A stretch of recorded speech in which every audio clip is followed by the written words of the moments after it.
사랑하는 여러분, 2026년 한 해를 통해서 우리를 향하신 하나님의 사랑의 흔적을 우리가 발견하고 찾고 또 우리 또한 하나님의 흔적을 드러낼 수 있기를 간절히 소망합니다. 그래서 이번 1년 동안은 계속 흔적에 대한 주제를 가지고 저와 여러분들이 함께 또 은혜를 나눴으면 좋겠습니다. 유명한 작가들이 그린 그림 속에는 자신의 흔적을 남겨 있는 것이 많이 있습니다.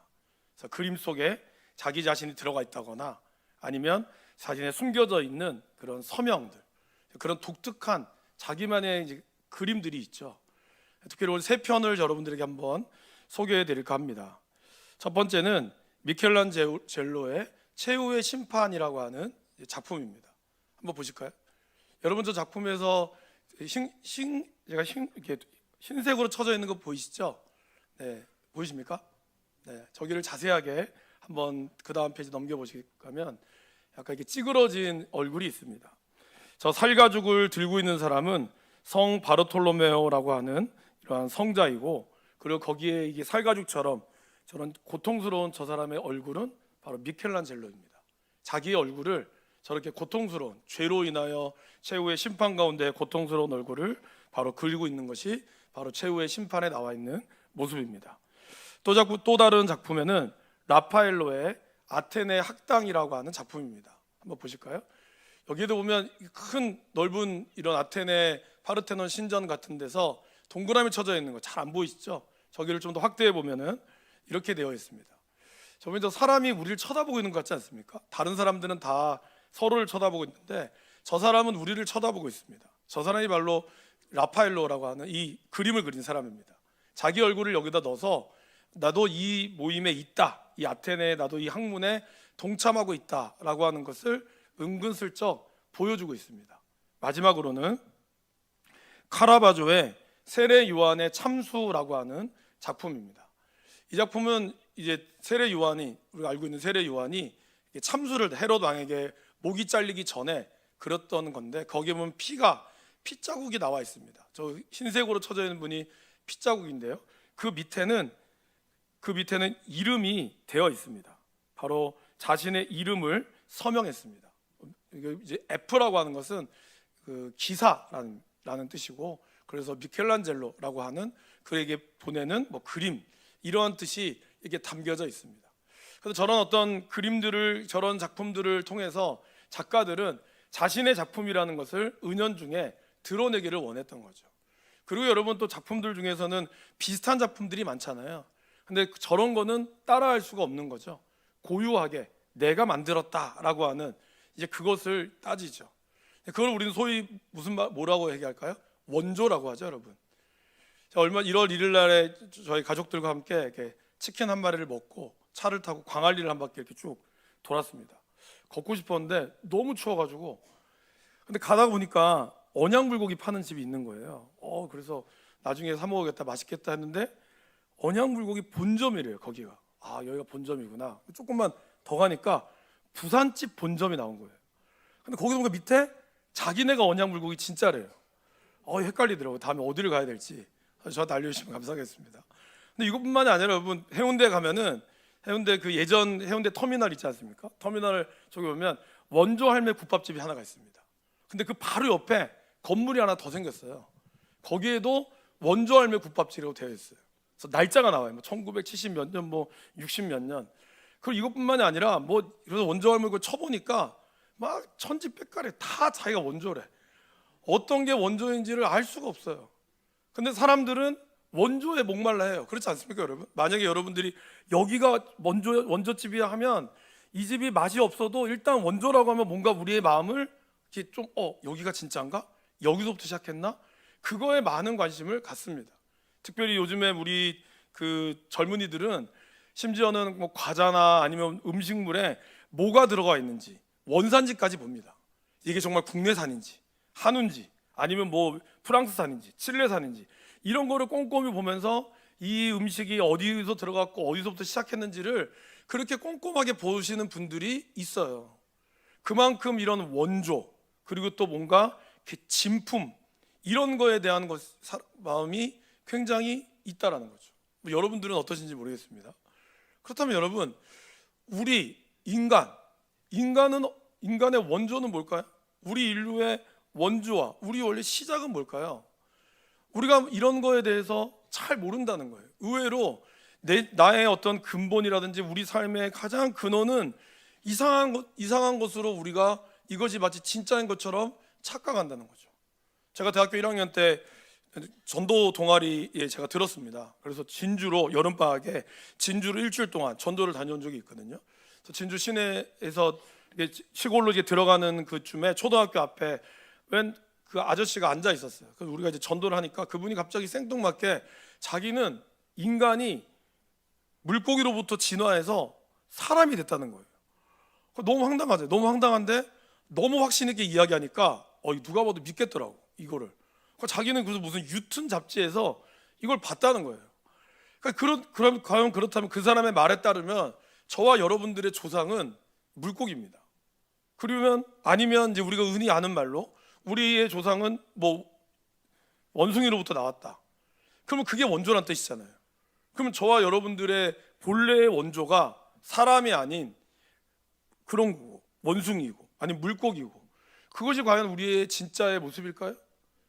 그런 거에 대해서 많은 사람들이 사실은 잘 모르고 넘어가는 경우가 많거나 아니면 오해하는 경우들이 많다는 거죠. 그것이 마치 과학적으로 증명이 됐다라고 해서 마치 과학가 이런 거다라고 해서 성경은 과학책이 아니다 이러면서 성경과 과학을 굉장히 배치하는 그런 경향들이 있습니다. 먼저 여러분, 창세기는 이 땅의 원조가 누구인지를 우리에게 분명히 보여주고 있습니다. 바로 하나님께서 이 땅을 창조하시고 이 땅의 가장 근원이시라는 것을 보여주고 있죠.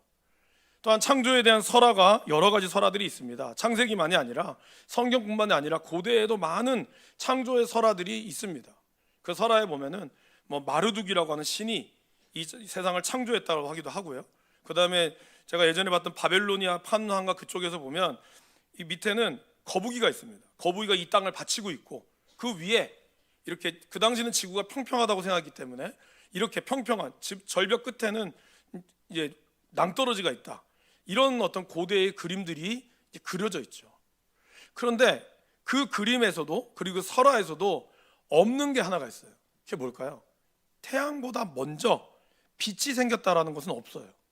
근데 여러분, 오늘 우리가 읽은 성경 창세기 보면 빛이 먼저 생겼습니다. 빛이 있으라 하니 빛이 있었고라는 말이 있어요. 우리가 아다시피 태양이 져도 어떻습니까? 비록 태양이 지면 날씨는 어두워지지만 그렇다고 해서 그 빛 에너지가 사라지는 것은 아닙니다. 그거는 이제 상식이죠. 그렇기 때문에 우리는 근원적인 빛이 있다라는 것을 압니다. 그런데 설화도 밝혀내지 못했던 이런 이야기들을 하나님께서는 우리에게 말씀하고 있다라는 것이죠. 그리고 고대의 설화에서는 많은 신들이 세상을 창조했다고 하지만 그 신들의 대부분은 어떤 신인지 아세요? 신들끼리 싸워서 가장 강력한 신이 이 땅을 창조하고 지배했다. 이게 그런 어떤 지배 구조들이 바로 창조설화에 나오는 핵심입니다. 그런데 오늘 우리가 읽은 1장 1절 태초에 하나님이 천지를 창조하시니라 라고 하는 이 하나님은 복수죠. 단수가 아닙니다. 그 말은 뭘까요? 하나님, 성부, 성자, 성령이 다른 설화처럼 막 싸우고 이렇게 해서 하나님 세상을 창조한 것이 아니라 바로 하나님과 성부, 성자, 성령이 연합해서 하나님의 이 세상을 창조했다라는 것을 우리에게 보여준다라는 것입니다. 그래서 창세기는 하나님이 누구신지 하나님께서 창조를 통하여 우리에게 보여주는 흔적을 나타내고 있다라는 것입니다. 아까 제가 잠깐 말씀을 드렸지만 과학과 성경은 배치된다라고 많은 사람들이 생각합니다. 그래서 자기는 교회는 다니지만 과학을 믿는다. 성경은 그냥 신앙적인 책이다 라고 생각하시는 분들이 있어요. 근데 여기서 우리가 기억해야 될 사실은 과학과 성경은 기본적으로 출발점 자체가 다릅니다. 과학은 이렇게 질문하는 거예요. 무엇과 어떻게를 설명하는 영역이죠. 그러면 성경은 뭘까요? 성경은, 그리고 또 특별히 창조는 왜와 무엇을 위하여 묻는 영역이라는 겁니다. 예를 들어서 여러분, 이 컵은 과학은 뭐라고 할까요? 이게 무엇이냐, 그리고 이것이 어떻게 만들어졌느냐에 집중합니다. 근데 성경은 어떻게 할까요? 이것이 왜 만들어졌는가, 그리고 이것이 무엇을 위하여 존재하는가에 대한 질문이라는 거예요. 과학은 이거를 어떻게 만들어내는지에 대한 이론을 얘기도 하지만 사실은 가지고 있는 현상을 설명할 뿐이고, 성경은 오히려 이것을 제일 처음에 어떻게 만들었는지, 왜 만들었는지에 대한 질문이 간다는 것이죠. 그렇기 때문에 성경적 접근과 과학적 접근은 자체가 다른 거예요. 그러면 과학과 성경이 배치된다고 얘기할 수 없다라는 겁니다. 왜냐하면 과학을 통해서 하나님이 계시지 않는 것을 주장하는 것이 아니라 오히려 하나님이 살아계시고 이 땅에서 하나님께서 우리에게 자신을 드러내는 흔적을 우리는 과학을 통해서 보기 때문이다라는 것입니다. 제가 알고 있는 과학자 중에 한 명은 경희대학교에서 그 교수님으로 계시는 권오병 교수님이라는 분이 계십니다. 근데 이분이 4살 때 그분 이제 어머니랑 같이 선교를 다녀왔거든요. 티베트 선교를. 이분 이 집사님은 그냥 하나님의 말씀을 그냥 고지고대로 믿는 거예요. 믿다 보니까 어릴 때 왜 말씀대로 안 되지 해서 막 펑펑 우는 경험이 있다고 얘기를 하시더라고. 근데 그런 사람이 질문을 던져야 될 과학의 영역에 들어가서 과학자가 되었다는 겁니다. 서울대학 나오시고 아주 똑똑한 분입니다. 근데 그분은 그 과학을 연구하면서도 계속해서 하나님의 창조의 섭리를 의심하지 않으시더라고요. 그래서 자기는 그 뜻에 따라서 하나님이 창조하신 이 땅, 하나님이 구원하신 이 땅을 향해서 그가 처음에 1992년도에 아직 국교가 수료되지 않았을 때 티벳의 문을 처음 여신 분입니다.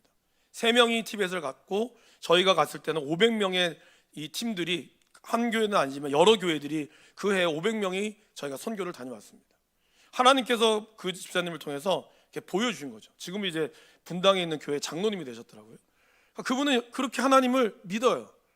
과학이라고 해서 하나님을 배치한다거나 그것이 아니라 오히려 과학이 하나님을 이야기한다라고 얘기한다는 겁니다. 그렇기 때문에 저와 여러분들에게 오늘 제가 과학을 이야기하고 싶은 건 아닙니다. 그러나 성경을 우리가 읽는다는 것은 과학적 사실이 근거로 해서 되어지는 것이 너무나 많지만 아직 과학이 밝혀내지 못한 영역이 너무 많다라는 겁니다. 그러니까 과학이 성경을 모든 것을 밝혀낼 수 없어요. 지금까지도 연구하고 있지만 아직까지 밝혀내지 못한 영역들이 너무나 많이 있는 거죠. 그렇기 때문에 우리는 성경을 읽을 때 믿음으로 읽을 필요가 있다라는 것입니다.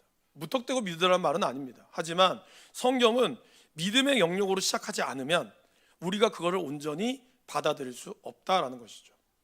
오늘 저와 여러분들에게는 하나님이 보여주신 이 흔적, 그 흔적이 어떤 것인지를 오늘 창세기 말씀을 통해서 좀 구체적으로 살펴보기를 원합니다. 첫 번째, 하나님이 우리에게 주시는 이 흔적은 바로 하나님이 천지를 창조하셨다라는 것입니다. 자, 다음 화면 한번 보실까요? 1950년대에 대학원생이었던, 물리학자였던 그런 대학원생이었던 밀러라고 하는 사람은 아주 주의 깊게 선택한 4가지의 이 지구상에 있는 대기 성분을 가지고 생명체, 우리 몸을 구성하는 주요 구성 성분인 아미노산을 합성하는 데 성공합니다. 이게 무슨 의미가 있을까요? 아무것도 없는 데서 연구를 하니까 무생물에서 생물이 나왔다. 이거는 곧 진화론이 맞다라는 것을 보여주는 실험이라고 처음에 진화론자들은 굉장히 열광했습니다. 그거 봐라, 아무것도 없는 대기 상태의 이런 공기를 통해서도 이런 아미노산을 만들 수 있지 않느냐. 수소 원자에서 시작해서 모든 생물이 무기물이 되고 무기물이 유기물로 진화되었고 그 유기물이 축적이 되어서 처음에 원시 대항에 한 생물이 출현했고 그 생물이 지금 모든 종류에 유래했다라는 뜻이에요.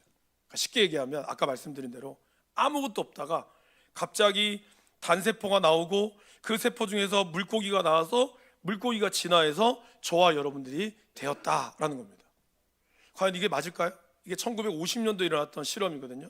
75년이 지난 지금은 진화론자들도 이 사건을, 이 실험을 믿지 않습니다. 문제가 뭘까요? 그 다음 페이지 보실까요? 문제는요, 밀러의 이 실험은 생명에 필요한 정상적인 아미노산이 아니었다는 거예요.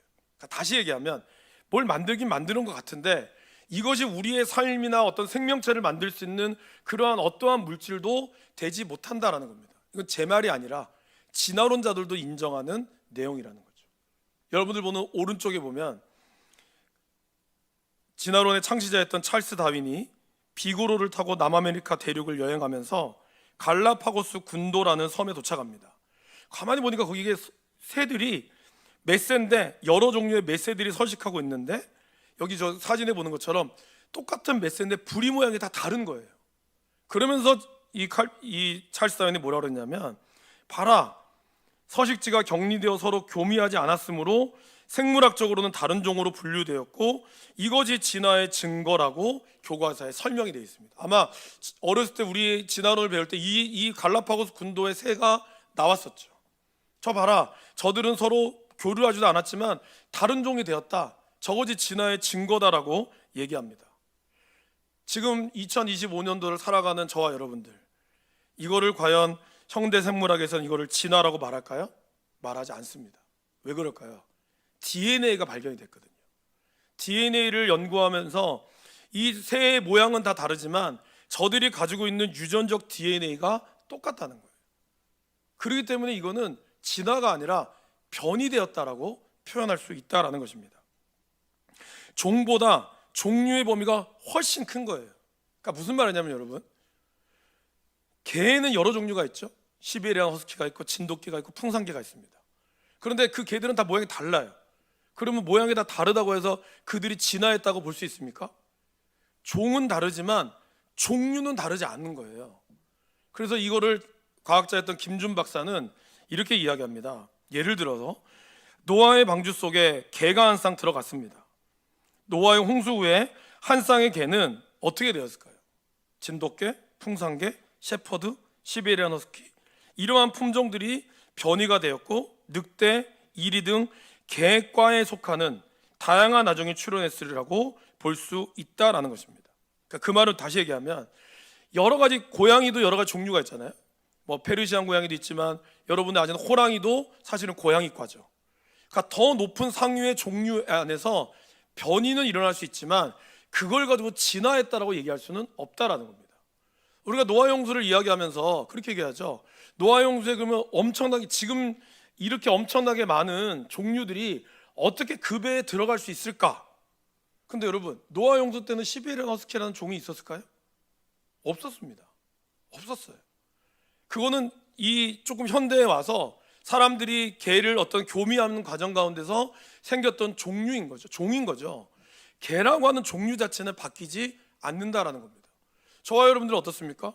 저와 여러분들도 좀 더 얼굴이 더 하얀 분도 계시고 조금 거무잡잡한 분도 계시고 다 다릅니다. 그럼 그것이 진화했다라고 볼 수 있을까요? 이거를 진화했다라고 보기 때문에 백인들이 우리와 같은 흑인과 황인들을 인종을 무시하는 거죠. 너희들은 진화가 덜 됐다라고 얘기했다는 거예요. 그런 거는 말도 안 되는 거죠. 인간이 가지고 있는 DNA와 염색체는 같기 때문에, 오히려 우리의 조상이라고 하는 뭐 유인원이라든지 원숭이의 염색체와 인간의 염색체는 전혀 다르다는 겁니다. 비슷하게 생겼지만 이미 그 염색체 자체가 다르기 때문에 그 모든 것이 완전히 다르고 하나님께서는 그것들을 다르게 만드셨다라는 겁니다. 그럼 그러한 기록이 어디에 나와 있을까요? 바로 창세기 1장 21절에 이렇게 나와 있습니다. 하나님이 큰 바다 짐승들과 물에서 번성하여 움직이는 모든 생물을 그 종류대로, 그리고 날개 있는 모든 새를 그 종류대로 창조하시니 하나님 보시기에 좋았더라. 하나님은 이 모든 것들을 종류대로 만드셨다는 거예요. 하나를 딱 만들어 놓고 너희들이 알아서 자라라 해서 물고기를 하나 딱 덩그러니 만들어 놓고 물고기부터 알아서 진화하도록 만든 것이 아니라, 하나님은 새는 새 종류대로, 물고기는 물고기 종류대로, 그러한 종류대로 하나님께서 우리를 만드시고 우리를 창조하셨다라는 것입니다. 캄보디아는 키 큰 사람이 거의 없습니다. 그래서 베트남에만 가도요, 베트남에 제가 옷을 무슨 시장에 가서 옷을 샀는데, 우리나라에는 저 정도면은 뭘 달라면 될까요? 2X라지나 3X라지를 달라고 하면 돼요. 베트남은 뭘 달라고 할까요? 6X라지를 달라고 한답니다. 없대요. 그러니까 한마디로 6X라지 정도 돼야 제가 조금 입을까 말까 하는 거예요. 그러니까 베트남에서는 그렇게 저같이 살찌고 이런 사람이 많이 없는 거죠. 캄보디아는 더합니다. 나이가 40대인 다니엘 전사님도 키가 우리 중등부 아이들밖에 키가 안 돼요. 왜 그럴까요? 그걸 진화가 덜 돼서 그런 걸까요? 아니죠. 진화가 덜 된 것이 아니라 어떻게 보면 그 시대에 잘 못 먹고 잘 못 컸기 때문인 거죠. 아마 여러분 아시는 것처럼 70년대 60년대 우리 어르신들 어떻습니까? 저희들만큼 먹을 수가 없었습니다. 그러니까 발육 상태가 자라야 될 때 못 자라신 거죠. 그러니 지금 젊은이들만큼은 키가 큰 분들이 그렇게 많이 없는 거죠. 그럼 그걸 가지고 아니 당신은 진화가 덜 됐습니다 라고 얘기할 수 있을까요? 그렇게 얘기할 수 없다는 거죠. 진화론은 그걸 그렇게 이야기한다는 거예요. 하나님은 우리를 종류대로 창조하셨다라고 이야기합니다. 그래서 이러한 동식물을 창조하시고 바로 하나님께서 보여주시는 이러한 흔적, 천지창조의 흔적을 우리에게 말씀하고 있다라는 것입니다. 그리고 이러한 흔적들, 이 흔적들 속에서 이것이 하나님의 흔적이라는 것을 발견하고 오히려 그것 가운데 이 자연의 이치를 통해서 발명한 학자들도 있죠. 대표적으로 갈릴레오의 제자였던 에반젤리스타 토리첼리라고 하는 사람이 있습니다. 이 사람은 욥기 28장 25절에 바람의 무게를 정하시며 물의 분량을 정하시며 라는 말씀을 읽었어요. 이 말씀이 이렇게 나와 있는 거예요. 바람의 무게가 있네? 그러면 물의 분량이 있네? 이게 뭘까? 우리는 지금 바람의 무게라는 걸 압니다. 물의 분량을 알아요. 그러나 1634년도 이전까지만 해도 바람이 무게가 어디 있어? 바람은 바람이지 라고만 생각했다는 거예요. 근데 이 학자는 이거를 말씀을 읽고 무엇을 만들었을까요? 최초로 기압계를 만들었다고 합니다. 기압을 재는 거 있죠? 그 기압계를 만들었다는 거예요. 바로 하나님의 창조의 흔적을 발견하고 그걸 깨달았을 때는 하나님이 우리에게 주는 이 지혜로 말미암아 한 걸음 더 성숙한 걸음으로 나아갈 수 있게 된다라는 것입니다. 하나님이 저와 여러분들에게 지혜를 주셨고 특별히 아담과 하와에게 지혜를 주셔서 아담이 하나님이 데리고 오신 동물과 식물들의 무엇을 했죠? 이름을 지었습니다. 그죠? 그 말은 왜 하나님이 그들에게 이름을 짓게 했을까요? 저번에도 말씀드렸잖아요. 이름을 짓는다는 것은 뭡니까? 권세가 있다는 거죠. 보통 여러분도 집안에서 아이가 태어나면 그 집안에 어른이 이름을 지으시잖아요. 뭐 지금이야 좀 달라졌지만 예전에 대가족으로 살 때는 한 아이가 태어나면 그 아이의 이름은 그 무슨 돌림으로 하시든지 아니면 어쨌든 집안의 가장 큰 어른에게 데리고 가서 이 아이의 이름을 좀 지어주십시오 라고 합니다. 그만큼 이름을 짓는다는 것은 권세가 있는 거죠. 하나님께서는 이 동물과 식물을 다스릴 수 있는 권세를 인간에게 주셨고 그거에 대한 이름을 짓게 하셨어요. 그런데 인간이 짓지 못한 이름이 있습니다. 그 이름이 뭔지 아십니까? 자, 우리 1장을 보실까요? 1장을 보시면 5절 말씀에 하나님이 빛을 낮이라 부르시고 어둠을 밤이라 부르시니 8절에요. 하나님이 궁창을 하늘이라 부르시니라 10절에는 하나님이 묻을 땅이라 부르시고 모임물을 바다라 부르셨다라고 얘기합니다. 동물과 식물의 이름은 사람이 지었지만 땅, 바다, 하늘, 낮과 밤 이거는 사람이 짓지 않았어요. 사람이 짓지 못했어요. 하나님이 지었어요. 왜요? 이거는 사람이 건드릴 수 없는 영역이기 때문입니다. 여러분, 사람이 아무리 지배권이 있고 통치권을 가지고 있어도 하나님이 이 모든 것의 주권자라는 사실을 우리가 기억해야 됩니다.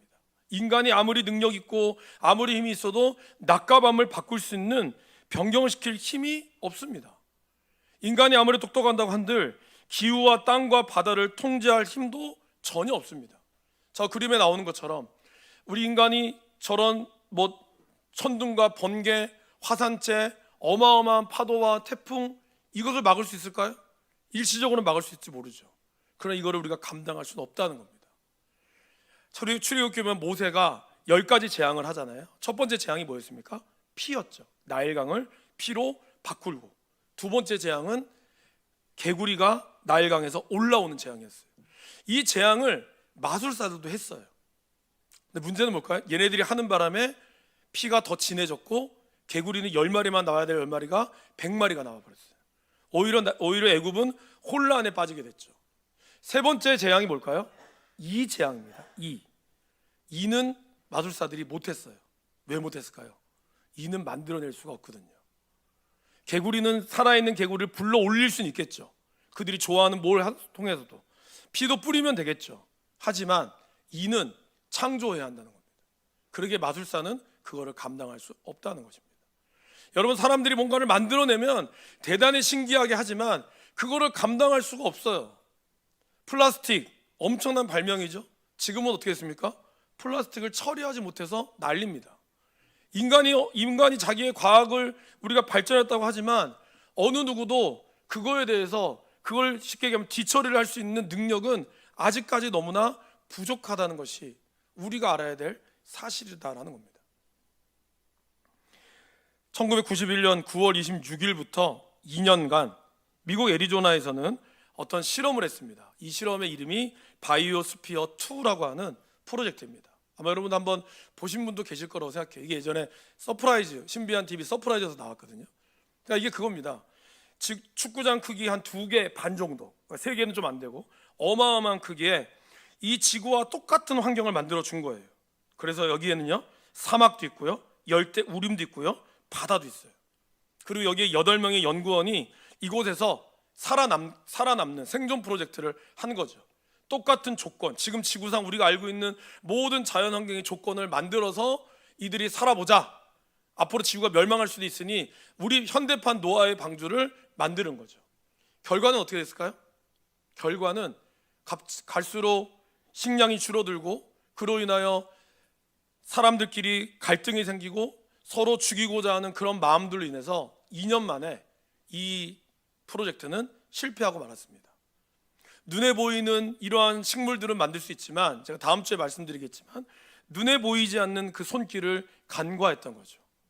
그 관과 때문에 결국에는 지금 이곳은 그냥 관광지로 변해버리고 말았습니다. 사랑하는 여러분, 우리가 모든 것을 다 할 수 있을 것 같지만 눈에 보이는 자연의 모습을 우리가 비슷하게 만들 수 있지만 그 안에 보이지 않는 하나님의 손길마저 우리가 만들 수는 없다라는 것입니다. 하나님께서 이런 창조의 흔적을 통하여 우리에게 보여주는 그것은 바로 우리와 하나님은 다르다라는 거예요. 우리는 결코 하나님이 될 수 없다라는 거예요. 우리는 피조물일 뿐이라는 사실입니다. 그거를 인정하지 않으면 안 된다라는 거예요. 그래서 하나님은 우리를 만드시면서 심히 보기에 좋다라고 말씀하셨습니다.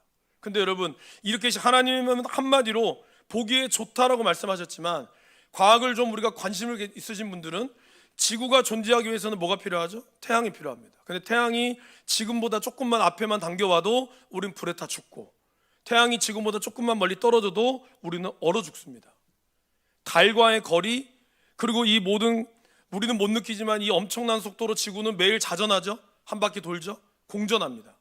이런 공전과 자전의 속도, 그 다음에 대기의 압력, 이 모든 것들이 완전히 일치하지 않으면 인간은 죽을 수밖에 없다라는 것입니다. 여기서 지금 저희가 티벳만 가더라도 해발 4,000m입니다. 가면은 티벳은 산소통을 팔아요. 그 당시 한 1,000원 정도 산소호기처럼 처음에 오면은 기압차가 나기 때문에 이거를 해야 돼요. 저도 한 하루 정도는 했거든요. 건강하지 않으신 분들은 특별히. 그런데 지금 우리는 어떻습니까? 이제 그분들 또 그것도 사람이 하루만 지나면 이게 필요가 없어요. 그 기압이 조절이 되거든요. 처음에는 귀가 멍합니다. 막 멍해서 막 머리가 띵해요. 근데 하루만 좀 쉬어 있으면 우리 몸이 맞춰지는 거예요. 지금 우리는 어떻습니까? 제가 캄보디아 작년에 갔다가 와서 그 기억나세요? 한 달 동안 딸꾹질이 멈춰지지가 않았어요. 그냥 뭐 참에서 다른 곳에 오면 일어나는 현상이잖아요. 근데 너무나 덥다가 한 20도 되는 데다가 영하까지 내려가니까 이 기온차가 너무 크니까 몸이 한 일주일 이상은 안 받아지더라고요.